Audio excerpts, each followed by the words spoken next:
नमस्कार। भारत समाचार के डिजिटल प्लेटफॉर्म पर आप इस वक्त हैं और मैं हूं आपके साथ मोहम्मद सुफियान। कोरोना वायरस से इस वक्त पूरी दुनिया जूझ रही है और भारत में भी इसके संक्रमण के जो मामले हैं वो लगातार बढ़ रहे हैं। भारत में इस समय 2,27,000 से ज़्यादा कोरोना वायरस के संक्रमण सामने आ चुके हैं। वहीं तकरीबन 6,500 लोगों की इससे मौत हो चुकी है। कोरोना वायरस के मामले में जिन राज्यों में सबसे ज़्यादा केसेस सामने आए हैं वो है गुजरात, महाराष्ट्र और दिल्ली में काफ़ी सारा मामले इसके सामने आए हैं। वहीं जो मौतों की संख्या है उसमें अगर दुनिया में कोई देश सबसे आगे है तो वो है दुनिया का सबसे ताकतवर देश माने जाने वाला United states of America. USA में इस वक्त 1,10,000 लोगों की मौत हो चुकी है। यूएसए में इस वक्त हालात ज़्यादा अच्छे नहीं हैं। वहाँ पर अश्वेत लोगों का गुस्सा जमकर सड़कों पर फूट रहा है और काफ़ी बड़ी मात्रा में वहाँ पर प्रोटेस्ट या प्रदर्शन आप कह सकते हैं वो चल रहे हैं। डोनाल्ड ट्रंप वहाँ पर सेना उतारने की बात कर रहे हैं। यहाँ तक कि उन्होंने कोरोना वायरस फैलाने के लिए भी चीन और WHO पर ही सारी जिम्मेदारी मढ़ दी है और उन्होंने कोरोना वायरस को चाइनीज़ वायरस कहकर भी संबोधित किया हुआ है। भारत ने भी चीन को लेकर यहाँ पर लोगों में गुस्सा भरा पड़ा हुआ है। यहाँ पर चीनी सीमा के लद्दाख में घुसपैठ करने की खबरों के बाद ये पूरा आक्रोश और भी ज़्यादा बढ़ गया है। यहाँ तक कि पूरा देश एक सुर में चाइनीज़ सामान का बहिष्कार करने की बात कर रहा है। इसकी सबसे ज़्यादा मार झेली है Chinese social media app TikTok ने। यहाँ तक कि उनकी रेटिंग एक बार जो 4.5 थी वो 1.5 तक आ गई थी ख़राब रिव्यूज़ की वजह से। इसके साथ साथ जो और भी उनकी ऐप्स हैं जैसे शेयरइट हो गया, यूसी ब्राउज़र हो गया, इसका भी बहिष्कार करने की बात कही जा रही है। कहा जा रहा है कि सॉफ्टवेयर के बाद धीरे धीरे 1-1.5 साल के अंदर हम चाइनीज़ गुड्स का पूरी तरीके से बहिष्कार कर देंगे। लेकिन क्या चाइनीज़ गुड्स का बहिष्कार करना संभव है और ऐसा कर हम चीन का कितना नुकसान कर पाएंगे, इसको ज़रा विस्तार से समझने की ज़रूरत है।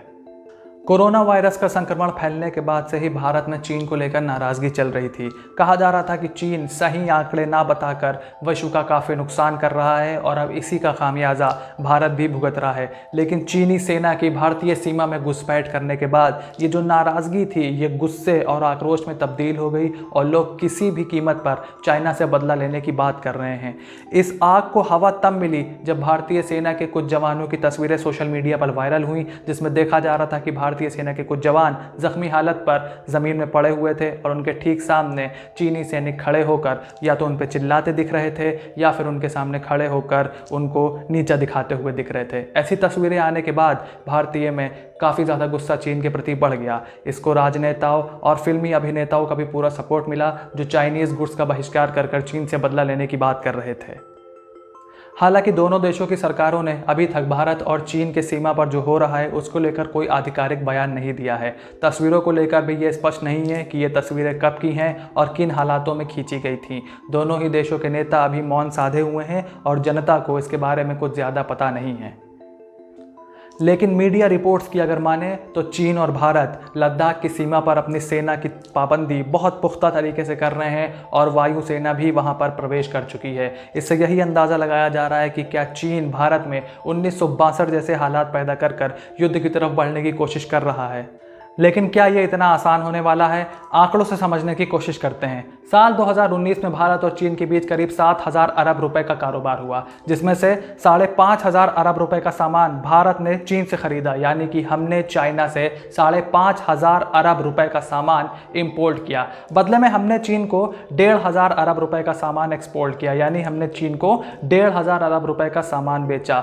अब जो फर्क दोनों के बीच में आ रहा है वो कम से कम 3 से 4 गुना है और ये किसी भी अर्थव्यवस्था के लिए अच्छी बात नहीं है। ऐसे में भारत को सख्त ज़रूरत है कि वो चीन पर अपनी निर्भरता कम करे और अपने यहाँ प्रोडक्शन सेंटर को बढ़ाकर, मैन्युफैक्चरिंग बढ़ाकर अपनी अर्थव्यवस्था को ठीक करने की कोशिश करे। लेकिन क्या चाइनीज़ सामान का कंप्लीट बहिष्कार कर देना इसका कोई समाधान है, या फिर टिकटॉक जैसी ऐप्स को अनइंस्टॉल करके हम चीन का कितना नुकसान कर सकते हैं? टिकटॉक का ही एग्जाम्पल देते हैं। 2018-19 में चीन ने टिकटॉक से भारत से 25 करोड़ रुपए का बिजनेस किया। 2020 के सितंबर-अक्टूबर तक चीन ने यह बिजनेस 100 करोड़ का लक्ष्य रखकर किया है, यानी कि टिकटॉक भारत से 100 करोड़ कमाने की अपेक्षा कर रहा है। ऐसे में अगर हम टिकटॉक को पूरी तरीके से अनइंस्टॉल कर भी दें तो 5,000 अरब रुपए में 100 करोड़ का नुकसान पहुंचाकर हम चीन का कितना नुकसान कर सकते हैं, इसका आकलन हम और आप खुद कर सकते हैं। अब काफ़ी सारे लोग कह रहे हैं कि हम सबसे पहले चीन का सॉफ्टवेयर यानी कि उनके मोबाइल ऐप्स जैसे TikTok, SHAREit, UC browser, gender इनको अनइंस्टॉल कर चीन का थोड़ा नुकसान करेंगे और उसके बाद 1.5 से 2 साल के अंदर हम चीन के हार्डवेयर का भी पूरी तरीके से बॉयकॉट कर देंगे। अब ये इतना आसान नहीं होने वाला है। इसमें सबसे ऊपर आता है चीन से आने वाले सस्ते स्मार्टफोन्स जैसे Vivo, Oppo, Realme, one plus, ये सब चीन में बनते हैं और चीन के सस्ते मोबाइल फ़ोन्स हम भारी मात्रा में चीन से ख़रीदते हैं। चीन से आने वाले मोबाइल फ़ोन्स में सिर्फ चीनी कंपनियों के मोबाइल फ़ोन शामिल नहीं हैं, इसमें अमेरिकी कंपनी एप्पल का आईफोन या फिर जापान की सैमसंग, इन सब का भी काफ़ी ज़्यादा मैन्युफैक्चरिंग चीन करती है और चीन से ही हम ये सारा सामान ख़रीदते हैं। अगर हम चीन से डायरेक्टली ये सब फ़ोन ख़रीदना बंद भी कर दें तो भी मुमकिन है कि हम उस देश से ही ये सारे फ़ोन्स ख़रीद रहे होंगे जो पहले चीन से ख़रीदेगा और फिर उसमें अपना मुनाफा ऐड करके हमको बेचेगा। ऐसे में हमारा सिर्फ नुकसान होगा और हम सामान चीन का ही ख़रीद रहे होंगे।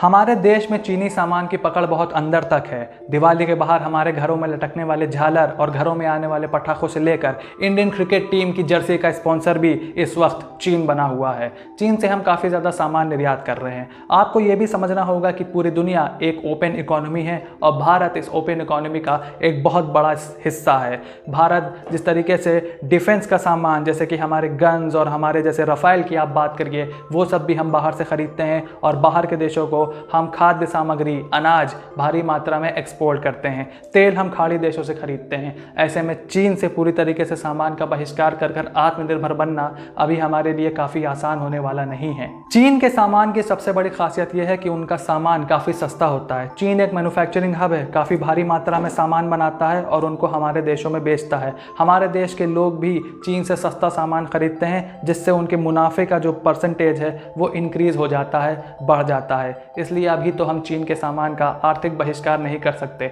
दोनों देशों की सरकारें भी इस मामले में कुछ बोलने से घबराती हैं। अमेरिका और चीन के बीच हालिया दिनों में काफ़ी ज़्यादा तनाव चल रहा है, तब भी अमेरिका में इस तरीके की कोई बात नहीं हो रही है, ना ही भारत सरकार ने भी कभी इस तरीके की बातों को तूल दिया है।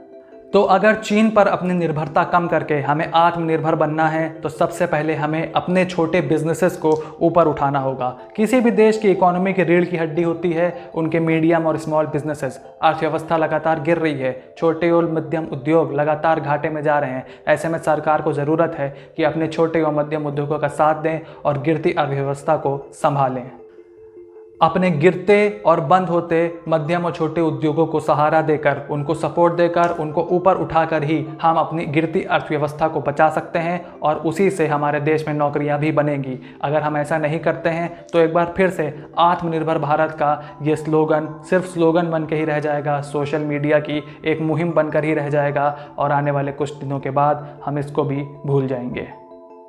तो अगली बार अगर आपको व्हाट्सएप पे कोई मैसेज आए या फिर ट्विटर और फेसबुक पे कोई चीनी सामान या टिकटॉक के बहिष्कार की ट्रेंड चलती हुई दिखाई दे तो सबसे पहले उसका थोड़ा विश्लेषण कीजिए, उसके बारे में नॉलेज इकट्ठा कीजिए और अपने आप से पूछिए कि क्या इस तरीके की चीज़ें करके हम वाकई में चीन का कुछ नुकसान कर भी पाएंगे या फिर हम सिर्फ अपना टाइम और एनर्जी वेस्ट कर रहे हैं। आपको ये भी समझने की ज़रूरत है कि इस तरीके की मुहिम, इस तरीके के ट्रेंड्स सोशल मीडिया पर इसलिए चलाए जाते हैं कि आप सही जगह पर अपना क्वेश्चन ना पूछ पाएं। आप अपनी सारी एनर्जी और टाइम इस तरीके के ट्रेंड को सपोर्ट करने में ही वेस्ट कर दें। आप ये ना पूछें कि हमारे देश के माइग्रेंट लेबर, हमारे मजदूर सैकड़ों किलोमीटर पैदल क्यों चल रहे हैं, वो भी लाखों की तादाद में एक स्टेट से दूसरे स्टेट क्यों जा रहे हैं, क्यों माइग्रेंट लेबर को ले जाने वाली ट्रेन में 80 माइग्रेंट लेबर्स की मौत हो गई और क्यों ट्रेनें 90 घंटे लेट चल रही हैं और गोरखपुर पहुंचने वाली ट्रेन उड़ीसा कैसे पहुंच गई।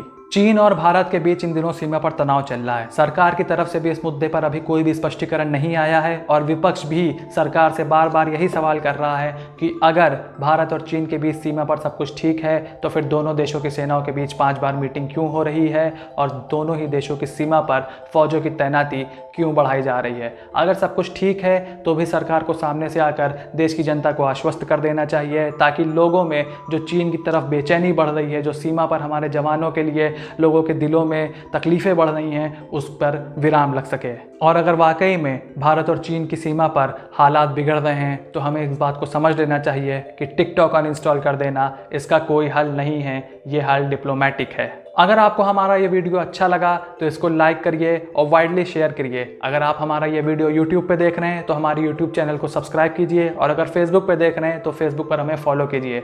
आपसे जल्दी ही मिलेंगे एक नए वीडियो एक नए मुद्दे के साथ। तब तक देश और प्रदेश की तमाम खबरों के लिए देखते रहिए भारत समाचार। नमस्कार।